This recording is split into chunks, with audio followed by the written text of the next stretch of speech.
Menteri Hukum dan HAM Yasona Laoly berencana membebaskan napi koruptor karena corona. Alasan utamanya, lapas yang kelebihan kapasitas akan membuat penyebaran virus ini tidak terkendali dan jika satu tertular akan membahayakan semua. Menurut hitung-hitungan Yasona, minimal 30.000 napi akan bebas. Itu belum termasuk napi koruptor yang akan mendapatkan berkah pembebasan juga. Yasona bahkan akan merevisi PP untuk meloloskan 300-an napi koruptor yang usianya di atas 60 tahun dan telah menjalani 2/3 masa hukuman. Mari kita bedah. Oke, secara prinsip alasan ini bisa diterima, masuk akal, dan memang ini praktek yang juga sudah dilakukan di negara-negara lain dalam merespon pandemik ini. Ya, lapas kita kelebihan kapasitas luar biasa, tidak main-main, bahkan ada lapas yang over kapasitas sampai 700%. Secara umum, kapasitas lapas dan rutan di seluruh Indonesia itu sekitar 130.000 orang, sementara jumlah real penghuninya hampir 270.000 napi. Beberapa kali saya melihat langsung kondisi lapas kita, memang tidak manusiawi, orang bertumpuk seperti pindang, bahkan tidurnya pun harus bergantian. Assalamualaikum. Cobalah di sini ya. Iya. Berapa orang ini Pak satu kamar Pak? 37 orang. Oh, Kamu ini ada kenapa? Ada yang private ini. Dua orang di sini? Dua di sini semua. Di bawah sini semua ya Pak, gitu ya? Tetap aja udaranya di dalam panas itu kalau pakai kipas angin. Iya, apalagi karena banyak orang kan. Banyak orang ini. Jadi Panas. Kondisi ini jauh dari ideal dan alasan kesehatan mencegah penyebaran corona menjadi valid. Khusus apalagi untuk napi dengan tingkat resiko besar memiliki sakit bawaan dan usia lanjut. Demi alasan kemanusiaan, pembebasan mereka dengan syarat-syarat tertentu sangat bisa diterima. Tapi alasan ini menjadi mengada-ngada ketika kita bicara soal napi koruptor. Sel bagi napi koruptor berbeda dengan tahanan lain. Di lapas Sukamiskin misalnya, satu napi satu kamar, lengkap dengan fasilitas pula. Alih-alih berdesakan dengan napi lain sehingga bisa tertular corona, para koruptor di Sukamiskin bahkan ada yang bisa mandi air panas dengan water heater di kamar mandi pribadi dan olahraga di dalam sel eksklusif mereka. Dan kondisi ini bukan hanya di lapas Sukamiskin. Sebutlah di lapas Tanjung Gusta, Sumatera Utara. Sel napi koruptor di sana jauh lebih nyaman. Menteri Yasona sendiri yang mengakui kebijakan umumnya di seluruh Indonesia, sel napi koruptor dipisahkan dengan napi umum. Jadi rata-rata mereka mendapatkan tempat tidur masing-masing dan juga ruangan sel yang masih memadai dibandingkan dengan napi lain.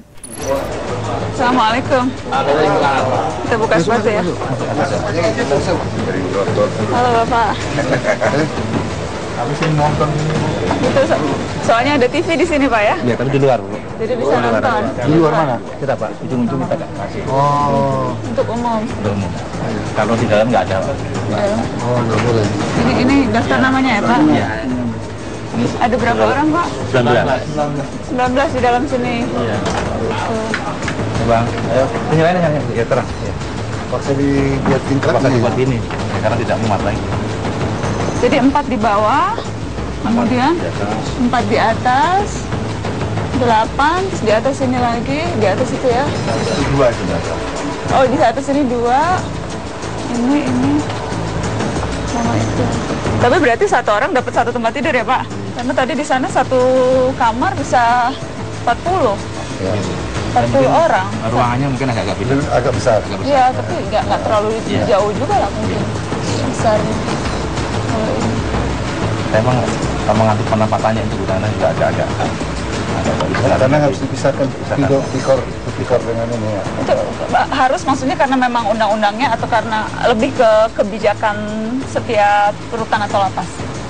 Iya, pada umumnya kan tipikor dipisahkan sama dengan di Sukamiskin. Tapi itu Jadi memang kebijakan yang sejak dulu ya. Kebijakan yang memang diambil. Itu dari segi fasilitas. Sekarang mari melihat angka. Dari hampir 250.000 napi di seluruh negeri, yang napi koruptor jumlahnya sekitar 4.500-an. Berarti itu sekitar 1,8% dari total napi. Jadi pembebasan napi koruptor dengan tujuan menghambat penyebaran COVID-19 di lapas menjadi tidak relevan karena angkanya sangat kecil dibandingkan dengan napi kejahatan lain, hanya 1,8%. Menjadi wajar kalau kemudian sejumlah aktivis pegiat anti korupsi curiga kebijakan membebaskan napi koruptor ini hanyalah akal-akalan saja. Sudah beberapa kali Kementerian Hukum dan HAM berupaya untuk meringankan hukuman koruptor lewat revisi peraturan perundang-undangan. Catatan ICW misalnya, selama 2015 hingga 2019, Menteri Yasona sudah 4 kali mengatakan mau merevisi PP 99 tahun 2012 tentang syarat dan hak napi di lapas. Jadi tidak heran kalau ada yang berpikir bahwa rencana pembebasan napi koruptor ini sekedar memanfaatkan isu COVID-19 untuk memuluskan keinginan lama, mempermudah remisi bagi koruptor. Jadi, Pak Menteri yang terhormat, supaya kita tidak curiga macam-macam, coba dibuka dulu ke publik. Narapidana kasus korupsi apa dan di mana yang menempati sel berdesak-desakan seperti napi umum pencuri ayam yang bahkan harus tidurnya bergantian. Oh ya, sekalian, kalau memang mau cek lapas koruptor, titip cek lagi sel Papa Setia Novanto dan kawan-kawannya di Sukamiskin. Lagi di sel nonton Netflix atau lagi pelesiran makan di warung Padang ya?